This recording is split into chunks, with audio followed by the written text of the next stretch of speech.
Ainda estão passando a oferta. Quero falar sobre o poder dos 5 ministérios. Eu senti e penso que muitos concordariam que apóstolos e profetas, especificamente, como parte dos 5 ministérios, estão sob ataque nos tempos modernos, especialmente nos últimos 20 ou 25 anos. Tivemos um levantar de apóstolos e profetas e agora parece haver um surto ou cerco contra os 5 ministérios em geral, especialmente os apóstolos e profetas. Parece haver muita confusão, provavelmente, eu não sei, talvez 1/3 das perguntas que recebo em minhas páginas sociais tem a ver com a veracidade de apóstolos e profetas. Ainda existem apóstolos e profetas hoje? O que são os 5 ministérios? Qual é o benefício de ter essas pessoas em minha vida? Eu quero começar dizendo que, quando eu falo de apóstolos e profetas, evangelistas, pastores e mestres, eu não me importo muito com os títulos. Não precisamos de uma outra onda de títulos, não precisamos de pessoas que dizem, eu sou um apóstolo, eu sou um profeta. Acho que é importante entender que existem apóstolos e profetas, e Jesus disse, por exemplo, se receber um profeta, na qualidade de profeta, receberá a recompensa de profeta. Portanto, é importante que entendamos que existem certos dons que Deus colocou no corpo para um propósito específico. E quando eu não entendo o propósito, pode haver graça, mas vamos falar sobre isso um momento, pode haver graça disponível para mim que não recebo porque não entendo essa ligação ou chamado em particular. Acho que é importante entender que o que Deus diz sobre apóstolos e profetas. Porque não vai a Efésios capítulo 4? Nós vamos começar aí.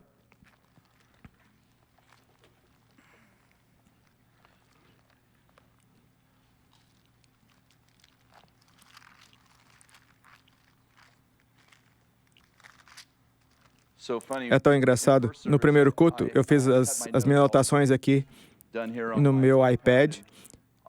E, de alguma forma, eu recebi minhas anotações no meio das passagens bíblicas. E eu memorizei as passagens da Bíblia e fico tipo, qual versão da Bíblia que eu usei? Então eu percebi que eu tinha acrescentado a Bíblia. Eu fico feliz que isso não aconteceu enquanto estavam transmitindo. Deixa-me dizer que eu tirei, minhas palavras não eram tão ungidas quanto as de Paulo. Começaremos no versículo 7. Mas a graça foi dada a cada um de nós segundo a medida do dom de Cristo. Vamos ler isso mais uma vez. Se tem uma Bíblia, vou pedir que olhe para a Bíblia enquanto estivermos lendo essas passagens, porque parte disso fica um pouco complexo. Se você puder ver e ouvir, acho que ajuda a explicar. Portanto, verso 7. Graça foi dada a cada um de nós. Pode dizer graça, mas graça foi dada a cada um de nós segundo a medida do dom de Cristo.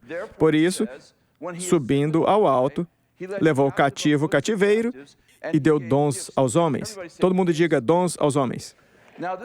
Ora, isso, ele subiu, que é, senão, também que ele tenha descido às partes mais baixas da terra. Aquele que desceu é também o mesmo que subiu acima de todos os céus para cumprir todas as coisas. Vamos parar por aí para, antes de explicarmos o restante dos versos e lermos juntos. E diz, cada um de nós, a graça foi dada de acordo com a medida do dom de Cristo. Bem, o apóstolo Paulo, obviamente, não possui o Novo Testamento enquanto está escrevendo, os 13 livros do Novo Testamento, é claro. Tudo que ele tem é o Velho Testamento. Paulo está tentando enfatizar que Cristo deu os dons aos homens. Cristo deu os dons aos homens. Isso poderia estar em contraste com o fato que Paulo escreveu em 1 Coríntios 12 e 14, que o Espírito Santo deu dons aos homens, à humanidade, às pessoas. Lembre-se que existem os dons do Espírito Santo, 9 deles são listados em 1 Coríntios capítulo 12. Assim, Paulo está enfatizando que o Espírito Santo deu dons aos homens, mas Cristo também deu dons aos homens. Lembre-se, não temos a Bíblia ainda, não temos o Novo Testamento, então Paulo cita um verso do Velho Testamento que diz, portanto, a Bíblia diz, Velho Testamento, quando ele subiu ao alto, levou cativo uma hoste de cativos e deu dons aos homens. Lembre-se, Paulo está tentando enfatizar que Cristo deu dons aos homens. E a passagem diz, Ele deu dons aos homens. Agora, os próximos 2 versos, ele é para explicar que Ele, na passagem do Velho Testamento, que ele está citando, Ele é Jesus. Não é o Pai, não é o Espírito Santo, Ele é Jesus. Estão comigo? É o que diz. Ora, isso, Ele subiu, que é, senão, também que antes tenha descido às partes mais baixas da terra. Aquele que desceu é o mesmo que subiu acima de todos os céus para cumprir todas as coisas. Seu único ponto é, Ele, na passagem, é Jesus. Vamos ler o verso 7 e depois vamos pular até o verso 11, porque você já entendeu a expressão. Estão comigo? Mas graça foi dada a cada um de nós, segundo a medida do dom de Cristo. Verso 11. E Ele mesmo deu uns para apóstolos, outros para profetas, outros para evangelistas, outros para pastores e mestres, querendo ao aperfeiçoamento dos santos, para a obra do ministério, para a edificação do corpo de Cristo. Quanto tempo ele deu o apóstolo, o profeta, o evangelista, o pastor e o mestre? Bem, algumas pessoas dizem, o apóstolo, o profeta, o evangelista, o pastor e o mestre, que chamamos de 5 ministérios. Não há essa palavra na Bíblia, não há nada que diga os 5 ministérios. Chamamos assim para facilitar o entendimento das pessoas. Algumas das pessoas dizem, pelo menos o apóstolo e o profeta acabaram no 1º século. Bem, é importante saber o que a Bíblia diz. E diz que ele deu apóstolos, profetas, evangelistas, pastores e mestres para o aperfeiçoamento dos santos, para a obra do ministério, para a edificação do corpo de Cristo, até que todos cheguemos à unidade da fé e ao conhecimento do Filho de Deus, ao homem perfeito, à medida da estatura completa de Cristo. Por quanto tempo ele deu os 5 ministérios? Até que todos nós nos pareçamos com Jesus. Proponho que alguns de nós ainda têm um caminho a seguir. É só uma ideia. A propósito, não há passagem que diga, e os apóstolos e profetas acabarão. Não haverá mais apóstolos e profetas depois do século I. De fato, Jesus continuou dizendo, nos últimos dias haverá falsos profetas. Algumas pessoas leem isso e digam, nos últimos dias todos os profetas serão falsos.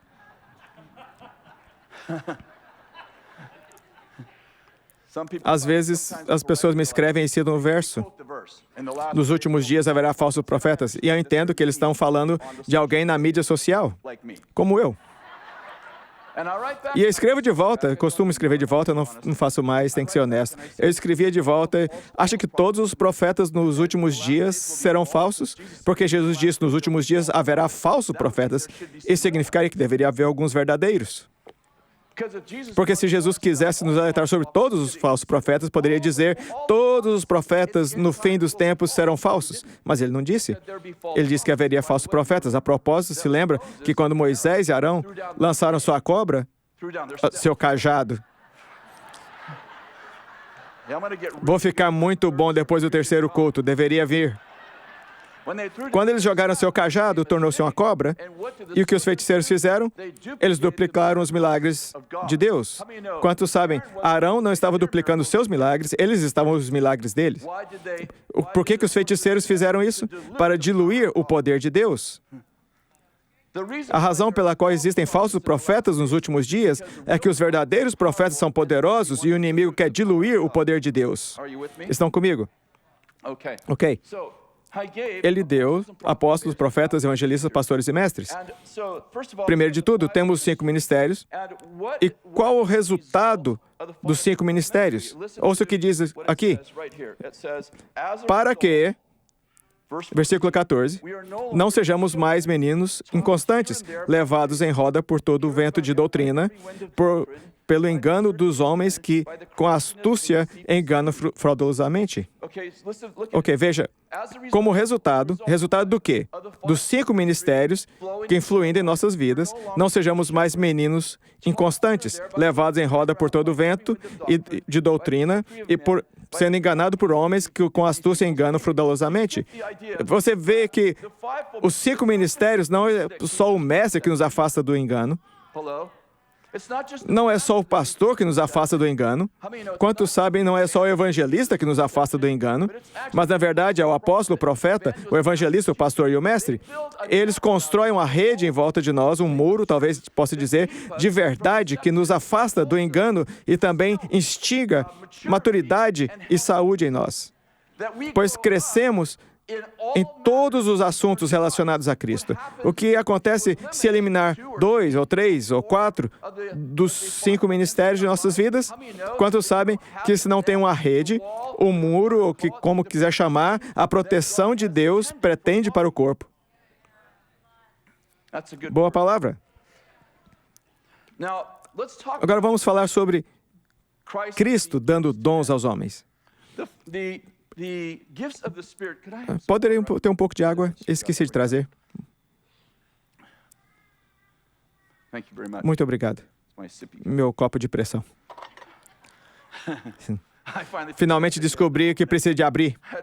Em um culto eu chupava o tempo todo e sabe como você não quer prestar atenção?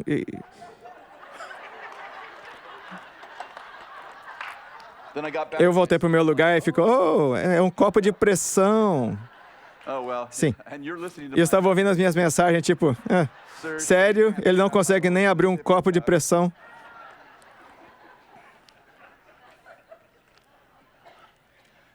Os dons do Espírito, por exemplo, o dom de profecia, o dom da palavra de conhecimento, o dom de cura, Paulo disse, deseje sinceramente os dons espirituais.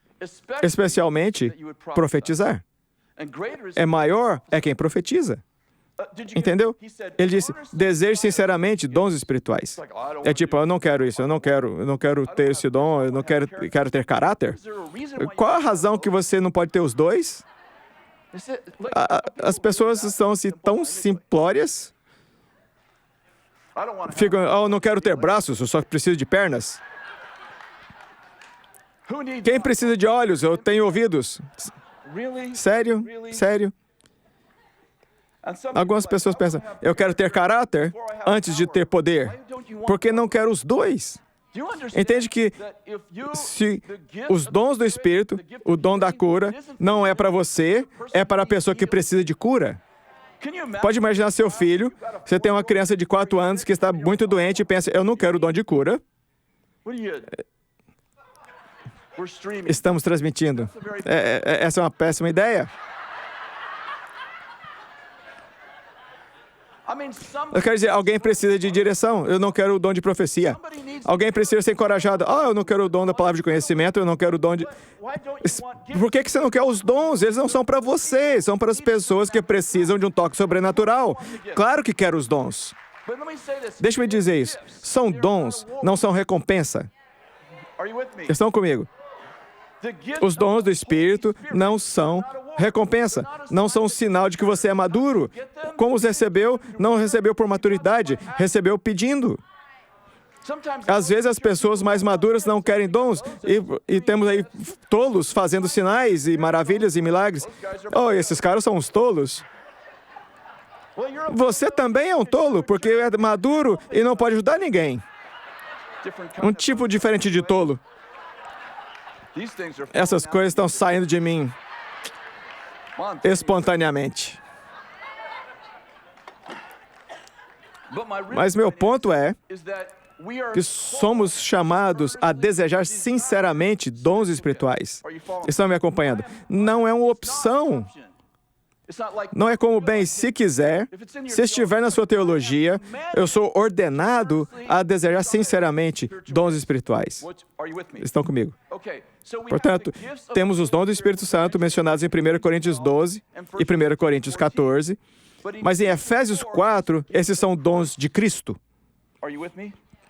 Portanto, o apóstolo, o profeta, o evangelista, o pastor, o mestre, não são dons do Espírito Santo. Paulo deixa muito claro que esses são dons de Cristo. Jesus também nos deu dons. Qual é a diferença? Os dons do Espírito Santo é um dom, não é algo que eu sou, é algo que eu faço. Eu não posso pegar minha identidade de minhas profecias, porque não é quem eu sou, não é o que eu sou, é quem eu faço, pelo Espírito Santo. Você já conheceu alguém que toda vez que ele vê, ele quer te dar uma profecia? Acho que às vezes vem da disfunção de sua identidade. É como, eu tenho que ter uma performance, senão eu me sinto bem sobre mim mesmo. Mas é preciso um chamado, uma unção para ter um verdadeiro ministério. Seu chamado te dá identidade. O seu dom te dá habilidade e a sua unção te dá propósito. Estão comigo? O seu chamado te dá identidade, o seu dom te dá habilidade e a sua unção te dá propósito. Vamos começar da unção. Toda vez que vê a palavra unção, verá algo para fazer. Pense nisso. Isaías 61. Porque o Espírito do Senhor Deus está sobre mim, porque o Senhor me ungiu para pregar o Evangelho aos pobres. Você entendeu a ideia? O que eu estou dizendo é que, quando vê a palavra unção, haverá algo para fazer. Os dons e chamados de Deus são o quê? Irrevogáveis. Ou seja, Deus nunca... Uma vez que Ele te deu, Ele nunca toma de volta. Uma vez que Ele te deu um chamado, Ele nunca toma de volta. Mas quem unge esse dom? Importa. Quantos sabem que a unção vem e flui do nosso relacionamento com o Espírito Santo? Estão comigo? Se afasta de Deus, pode levar o dom com você, mas adivinha quem está ungindo esse dom agora? Os dons de Cristo, novamente os 5 ministérios, são dons que criam chamados. Em outras palavras, usaremos um profeta como exemplo. O dom de profecia não é quem eu sou, é o que eu faço. Mas o ofício de profeta não é o que eu faço, é quem eu sou. Estão comigo? O dom de profeta não é algo que eu busco. Eu não me esforço para ser um profeta. Não posso ir a uma escola de profeta e me tornar um profeta. Não vou a um seminário e me tornar um profeta. É um chamado na minha vida. Não é minha escolha, é uma escolha de Deus. É Deus que me chama para ser um profeta, um apóstolo, um evangelista, pastor ou mestre. De fato, o apóstolo Paulo deixou claro que, quando disse em 2 Timóteo, capítulo 1, Paulo, apóstolo de Cristo, Jesus, pela vontade de Deus, em Galatas 1, ele diz, Paulo, apóstolo, não enviado por homens, nem da ação de homens, mas de Deus. Entende? Não busco ser um pastor, não busco ser um profeta. Deus é quem me chama. E se tem esse chamado, como eu sei que eu tenho um chamado, terá um comissionamento em privado e um reconhecimento público. Se lembrar de José. José teve um chamado em sua vida para ser um grande governante. Se lembra disso? O problema é que ele disse aos seus irmãos. Quantos sabem que ele teve um comissionamento em privado, mas ele não teve um reconhecimento público? Então ele teve que passar por um processo chamado prisão. Eu não sei se Deus planejou que José estivesse na prisão e em escravidão para que ele pudesse estar no palácio, mas quantos sabem que a arrogância de José exigiu um certo processo? Absalão tinha o favor do homem, mas não tinha o favor de Deus. Quantos sabem que precisa do favor do homem e do favor de Deus para ter um dos 5 ministérios?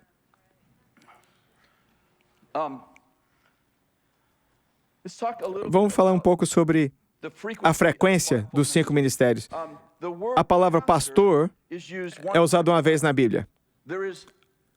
Há uma vez na palavra pastor é usada no Novo Testamento. A palavra mestre é usada 68 vezes no Novo Testamento, 52 vezes sobre Jesus. A palavra evangelista é usada 3 vezes na Bíblia.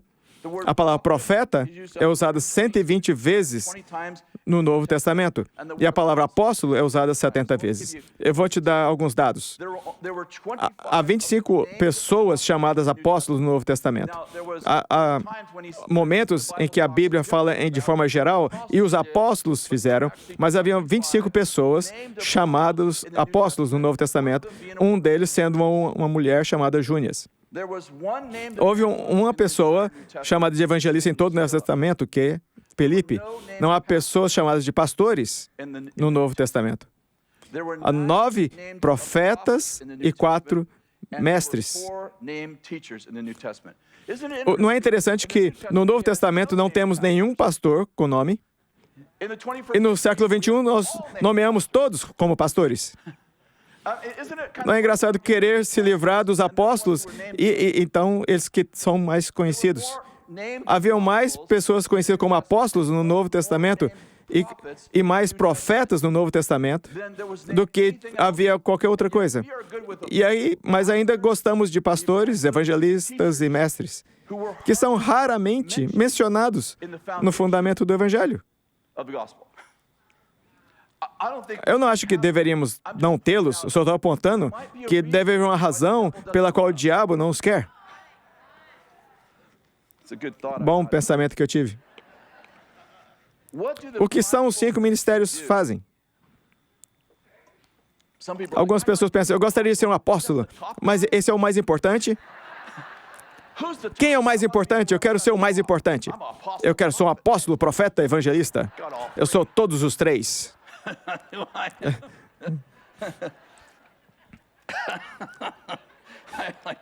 Eu gostaria de contar algumas histórias. Me sentia mal, já estamos transmitindo agora. Mas eu vou te contar isso. Eu já conheci pessoas que se apresentaram com 3 títulos. Oi, eu sou o Chris. Oi, eu sou o apóstolo, profeta, mestre. Uau! Você é como Jesus. Exceto o senhor evangelista ou qualquer outro que eu tenha esquecido. Ok, abrem Romanos, capítulo 6. Se puder, mantenha seu dedo em Efésios 4. Eu disse 6, quer dizer 12. Romanos, capítulo 12, verso 6. Paulo escreve, tendo diferentes dons, todos digam dons. Segundo a graça que nos foi dada, digam graça. Tendo diferentes dons, segundo a graça que nos foi dada. Visto que temos dons que diferem de acordo com a graça que nos foi dada, e cada um de nós exercita de acordo com a proporção da fé. Entendeu? Temos dons. O que diferencia dons de acordo com esse versículo? Temos visto que são dons que são diferentes de acordo com a graça que nos foi dada, e cada um de nós deve exercitar segundo a sua fé. Então, em Efésios, capítulo 4, lemos que para cada um de nós, graça nos foi dada de acordo com a medida do dom de Cristo. Entendeu? Eu vou juntar tudo para você. Eu quero que essa parte é mais importante da mensagem.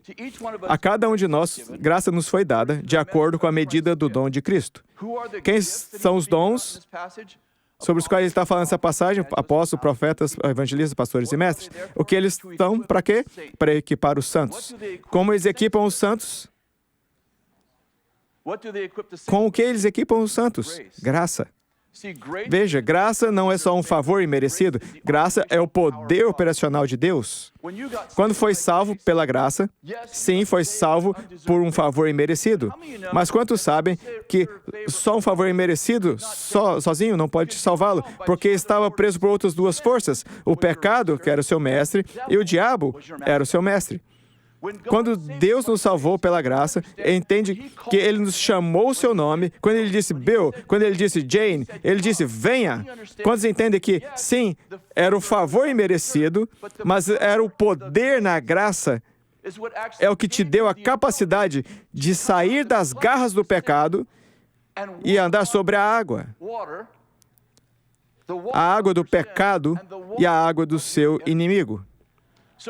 Deus não só te chamou, a graça que te chamou também te capacitou a mudar algo que não conseguia fazer 1 segundo antes de receber a graça. Estão me acompanhando? Portanto, a graça não é só um favor imerecido, também te dá a capacidade de fazer o que Deus te chamou para fazer. Se Deus te chama de enfermeira, quantos entendem? Ele não está te dizendo, deveria ser enfermeira. Ele te deu a capacidade sobrenatural de fazer o que talvez não podia fazer sem a graça dele. Estão me acompanhando? E agora Paulo diz, em Efésios, que cada um de nós, graça nos foi dada de acordo com os 5 ministérios. Cada um dos 5 ministérios nos dá graça. Romanos diz que a graça vem em sabores. Temos dons diferentes de acordo com a graça que nos foi dada. Estão me acompanhando? Vamos imaginar então agora que temos uma máquina de refrigerantes com 5 sabores. Temos Fanta, temos Coca, temos Sprite, não temos Diet. Bebidas Diet são como falsos profetas. É uma nuvem sem chuva. Tem a palavra morrer, die. Bebe e morre. É como exercício. Para que eu vou fazer exercício para diminuir? O tamanho é X. As pessoas não entendem isso. Estou abrindo espaço para o Espírito Santo. E alguns de vocês, o Espírito Santo mal consegue se mover. Então tem espaço.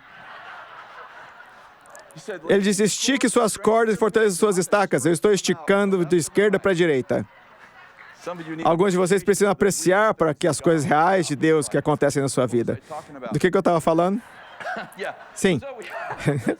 Temos essa máquina. 5 sabores. Se ficarem quietos, eu vou explicar isso para vocês. Temos 5 sabores, ok? Todos têm uma coisa em comum. Todos têm água com gás. Mas se eu quero Coca, eu não posso ir à fonte de Sprite. Porque a fonte determina o sabor. Estão comigo? Pense nos 5 sabores como sendo 5 ministérios. Se eu for para um pastor, eu vou obter a graça pastoral. Qual que a graça pastoral vai fazer? Segundo Romanos, a graça pastoral vai me dar certos tipos de dons. Vai me dar dons proféticos? Não. Vai me dar dons pastorais? Lembre-se, os pastores estão para equipar os santos. Como eles estão equipando os santos com o quê? Graça. O que a graça está fazendo? Está dando a eles certos tipos de dons em torno da chamada pastoral. Estão comigo? Se eu quero a graça de evangelista, eu vou ao evangelista. O que o evangelista faz? Ele equipa os santos para fazer a obra. Quantos sabem, o papel principal de um evangelista não é levar pessoas a Cristo? Disse que ele não deveria... Não. O papel principal do evangelista é equipar o corpo para levar pessoas a Cristo. Como que um evangelista faz isso? Ele não somente dá técnicas, ele te concede graça. Estão comigo? Se eu for um profeta, não receberia a graça apostólica, eu vou receber graça profética. O que é graça profética? Olhos para ver e ouvidos para ouvir. Estão me acompanhando? O objetivo do profeta não é dar uma palavra a todos, é equipar todos para receber suas próprias palavras. Olha o que diz. Romanos 12 diz, como todos temos diferentes dons de acordo... Vamos lá, preciso ouvir isso, lembre disso. Temos dons diferentes de acordo com a graça que nos foi dada. A graça que nos foi dada. Cada um de nós exercita de acordo com a proporção de sua fé. A fé é o tamanho do copo que traz para a fonte. Você determina o quanto recebe, não pode determinar o tipo, determina o quanto que vai receber. A fonte determina o sabor. Você pode vir com um copo pequenininho. Vai ao profeta e diz, eu quero um copo pequenininho. Sonhei uma vez.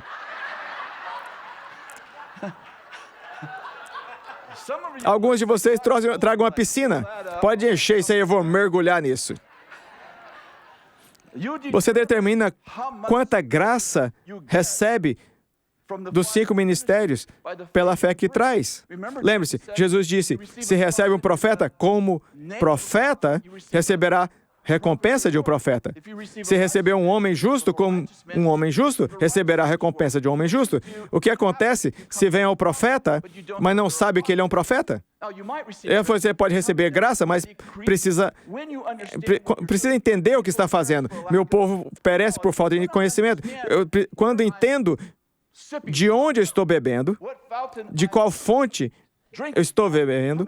Quando entendem, eu posso me antecipar e posso trazer minha fé e posso dizer, eu vou receber um pouco dessa graça, isso é o que eu preciso na minha vida. Quando vocês eliminam apóstolos e profetas dos 5 ministérios, quantos entendem que eliminam a graça que precisam para os fundamentos apostólicos e proféticos em sua vida? O diabo adoraria de se livrar dos apóstolos e profetas por causa do papel específico que desempenharam na vida do corpo. Não estou dizendo que eles, como pessoas, sejam apóstolos ou profetas. Estou dizendo no papel que eles desempenham em equipar os santos com a graça apostólica e profética para que possamos nos mover no mundo com essa graça apostólica e profética. Estão me acompanhando? O diabo adoraria tirar 2 dos 5 generais para que a graça não esteja disponível no corpo. E adivinha, é essa graça que nos ajuda a manter as pessoas fora do engano e nos ajuda a crescer. O diabo não pode te parar, ele só elimina alguns dos seus dons. Quantos sabem? Não estamos completos sem todos os 5 ministérios. Agora, quando eu recebo graça apostólica, isso me torna um apóstolo? Não, te faz apostólico. Isso não significa que pode fazer tudo que o apóstolo pode fazer, mas não tem a identidade de um apóstolo. Se eu receber graça profética, isso significa que eu sou um profeta? Não, isso significa que é profético. Isso não significa que necessariamente vai equipar outros, mas significa que pode sair e fazer tudo que o profeta faz. Eu viajo pelo mundo e as pessoas frequentemente, especialmente líderes, dizem: "Oh, sabe que todo mundo diz que você é um profeta? Mas eu acho que você é um apóstolo." E sempre tive que explicar a eles. Eu nunca tive uma visitação privada onde Deus me chamou de apóstolo. Tive várias em que Deus me chamou de profeta, um profeta para as nações. Deus nunca me disse que eu sou um apóstolo. Algumas pessoas profetizaram sobre mim e eu acho que é um mal entendido, porque vem a graça em minha vida e entendem que mal que eu sou um apóstolo porque eu ajo apostolicamente. Mas é o seguinte: se estiver em um relacionamento, se estiver no fluxo da graça apostólica, poderá se comportar como um apóstolo, mesmo que não seja um apóstolo. É o processo de equipar dos 5 ministérios. Em Weaverville, às vezes compram um imóvel que não tem água. É praticamente inútil sem água, realmente não pode construir nada ali. Mas se o seu vizinho tivesse água, e se tem um posto suficiente, o que era muito comum, poderia ir até o seu vizinho e fazer um acordo. Às vezes custa 10, 20, 30 dólares por mês. Posso conectar minha casa em sua fonte de água e te pago uma certa quantia. E às vezes dizia, sim, pode, eu tenho mais água do que eu preciso. Sabe, todos usamos poços nessas propriedades. E eu tenho água. Se vem à minha casa, você pode tomar um banho, pode beber água, pode fazer limonada, pode fazer o que quiser, mas não sabe que o poço não está na minha propriedade. A razão pela qual eu tenho água é porque tenho um relacionamento com o meu vizinho. Veja, eu tenho um relacionamento com o Bill, eu acho que 41 anos. O poço apostólico não está na minha propriedade. Não está na minha propriedade, mas eu tenho toda a água que eu preciso. Eu posso agir apostolicamente, de fato. Eu diria que o papel que eu desempenho frequentemente na cidade e no mundo não é o meu chamado. Na verdade, é a graça que eu estou recebendo da graça apostólica, fluindo dessa casa, que pude operar como apóstolo. Tudo que o Bill pode fazer de maneira apostólica, eu posso fazer. Não porque o poço esteja na minha propriedade, mas porque eu estou em relacionamento e aliança com alguém que tem um.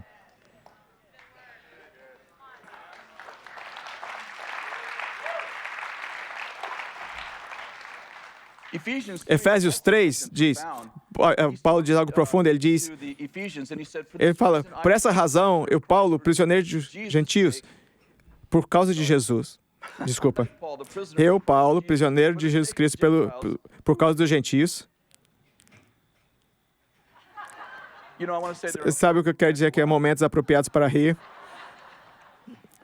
E outros. E se você recebeu da dispensação da graça que me foi dada por você. Quero ler a última linha. Se tendes ouvido a dispensação da graça de Deus, o que é Paulo? Ele é um apóstolo. Eu recebi a mordomia da graça de Deus, mas não é para mim, é para você. Às vezes pensamos que, muitas vezes, quando a gente vai em uma aula de administração, geralmente eles falam sobre o quê? Dinheiro, certo? Esse é bom. Paulo diz, a mim me foi dado graça, lembre-se, graça é o poder operacional de Deus, é também a moeda do céu. Efésios capítulo 1, Paulo diz que Deus esbanjou graça sobre nós. Quando entende que, no natural, se eu disser Henry é rico, penso que ele tem muito dinheiro. Mas no reino, quando Deus diz que alguém é rico, ele não está falando sobre dólares, ele está falando sobre graça. Porque a graça te dá a capacidade de fazer o que não podia fazer e pode passar a outras pessoas. Sabia disso? Você tem graça e se a sua graça, na verdade, pode passá-la a outra pessoa. Você pode dar às pessoas o que recebeu de graça. Pode dar às pessoas com a habilidade que ganhou de Cristo, vencendo batalhas e recebendo graça. Pode dar isso a outras pessoas como uma herança gratuitamente. Paulo disse, eu fui feito um mordomo, Deus me fez um mordomo da graça. Mas essa graça tem seu nome na conta. Foi dada a mim, mas é para você. Estão comigo?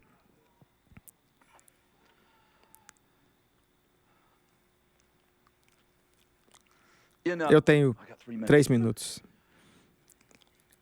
Menos piadas, mais verdade, Valoton.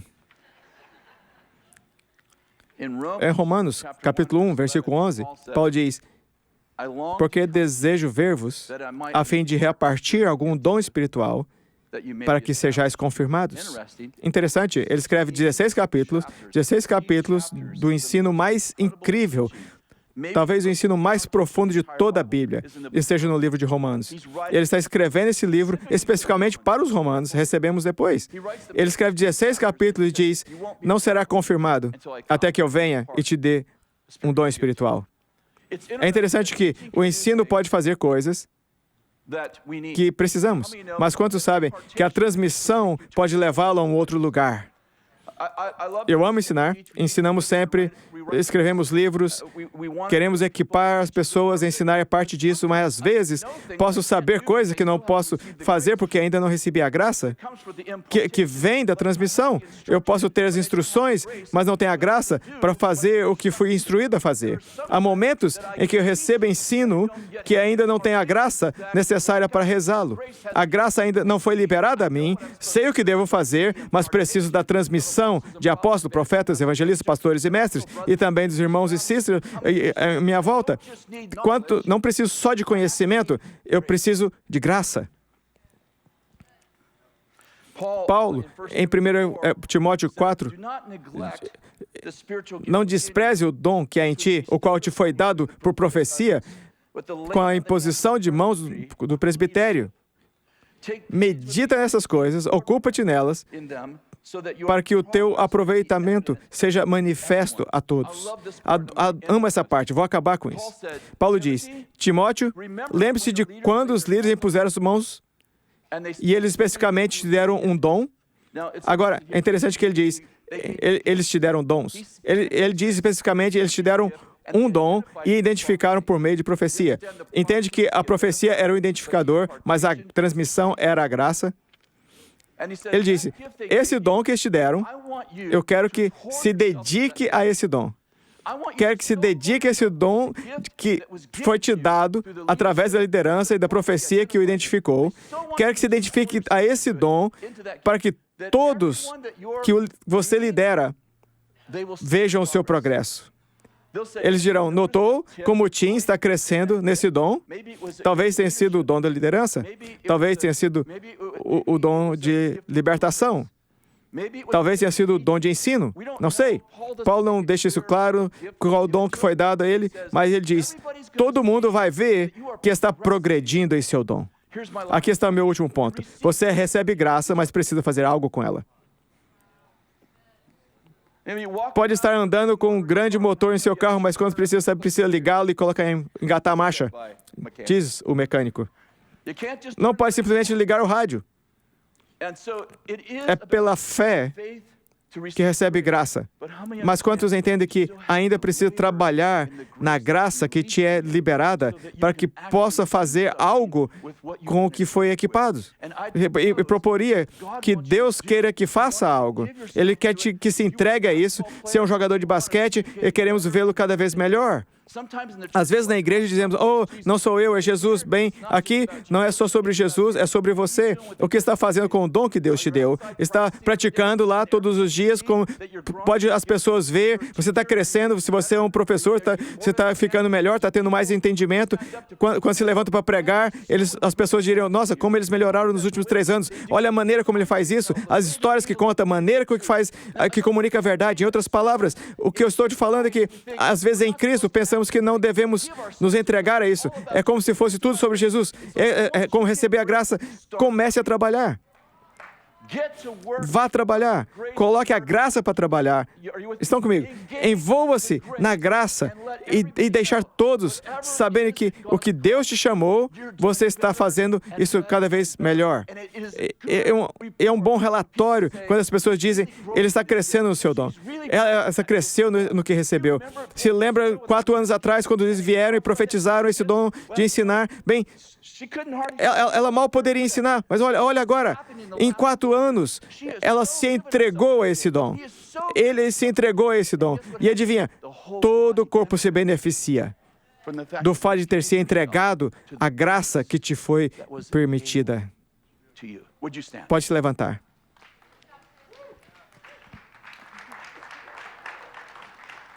Eu quero dizer que pode haver algumas pessoas aqui que não conhecem Jesus. Tudo que falamos aqui hoje foi sobre ser um crente. E você está aqui hoje e só quero te perguntar, gostaria de receber Jesus e começar a receber os benefícios da graça? E se for você, pode dizer, bem, eu não sabe todas as coisas que eu fiz errado. Bem, você não sabe todas as coisas que ele fez certa para você. Você não pode cair tão longe que ele não pode te encontrar. Você não pode fazer algo tão errado que ele não pode te perdoar. E você não pode fazer algo tão mal que ele não possa restaurar. Se é você, levante sua mão. Pode levantar sua mão. Ele disse, se me confessar diante dos homens, eu confessarei diante do Pai. E se você é esta manhã, então, você está aqui nessa multidão de crentes e fica, eu só vim para observar, não sei por que eu estou aqui, eu quero te propor que a graça te atraiu. O Espírito Santo está em você essa manhã. Se for você, só levante a sua mão e talvez acene se eu não te ver. Nós queremos ter certeza que saia daqui com a razão pela qual Jesus o enviou aqui. Alguém lá atrás? Você aí? Fantástico. Sim, nós te abençoamos. Obrigado. Obrigado. Quem está vindo? Eu quero dizer que o Senhor está tocando agora. Não sei se há algo no seu corpo que está curando. Só dizemos sim e amém a isso. Adoraria que viesse. Tivemos algumas pessoas aqui. Levante sua mão. Acene bem aqui. Gostaria de que você viesse e orasse com essas pessoas. O resto de vocês, coloque a mão no seu coração. Sinto que devo transmitir algo a você. Ok. Traga o barril. Traga o barril. Eu quero que entenda isso. Oraram por você milhares de vezes, mas algo diferente vai acontecer agora. Senhor, eu libero uma graça profética sobre todas as pessoas que estão nessa sala e as pessoas que estão assistindo pela Bethel TV. Que eles recebam graça e de repente tenham visões e sonhos. Senhor, que limpe a neblina, que esclareça as palavras, que adicione um turbocompressor a tudo que eles já têm. Senhor, que eles comecem a se mover em milagres, maravilhas, sinais, que a casa deles seja uma casa de milagres, que seus casamentos emitam o amor e o poder de Deus. Seus filhos sejam filhos sobrenaturais. A casa deles seja a casa dos incríveis. Senhor, abençoamos todas as pessoas nessa sala. E gostaria que eu diga, eu recebo isso para mim. Amém. Muito obrigado. Muito obrigada. Isso foi poderoso e divertido. Muito bom. Bem, se gostaria de orar, eu gostaria que orar por você essa manhã. Equipe de oração, pode vir à frente, por favor. Muito obrigado por estar conosco essa manhã. Se não precisa de oração, sinta-se à vontade para ir. Se precisa de cura no seu corpo ou algo específico, eu creio que o Senhor